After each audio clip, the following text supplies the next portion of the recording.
Summer అయిపోయేలోపు ఒక్కసారన్నా తినాల్సినటువంటి recipe అండి mango పులిహోర. Taste అయితే బాగుంటుంది. ముందుగా ఇక్కడ చూపిస్తున్నవన్నీ తీసుకోండి.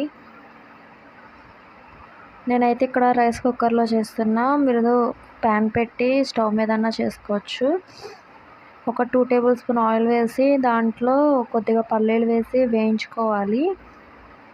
అవి వేగిపోయిన తర్వాత దాంట్లోకి తాలింపు దినుసులు వేసుకోండి. అట్లాగే 2 పచ్చిమిరపకాయలు కూడా వేసుకోండి.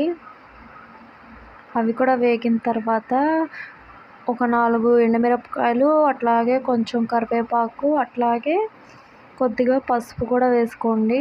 2 టీ స్పూన్స్ వేసుకుని ఒకసారి వేపుకోండి. అట్లాగే కొద్దిగా సాల్ట్ 1 టీ స్పూన్ వేసుకోండి. లాస్ట్లో అన్నం వేసినాక అప్పుడు చూసుకోవచ్చు. ఇప్పుడు మామిడికాయ కూడా వేసుకోండి. మీరు తినే పులుపుని బట్టి చూసుకోండి. కాయ బట్టి ఉంటుంది కదా పులుపు. ఇంత తినగలమంటే ఇంత వేసుకోవచ్చు. ఇప్పుడు కొద్దిగా అన్నం వేసుకోండి. నేను మళ్ళీ కొంచెం వేస్తున్నా. ఒక 3 గరిటెలు అన్నం అండి, పెద్ద గరిటెతో. మొత్తం అంతా కలిసేలాగా తిప్పాలండి. ఇంతేనండి, ఎంతో టేస్టీ అండ్ ఈజీ అయినటువంటి మామిడికాయ పులిహోర రెడీ. సబ్స్క్రైబ్.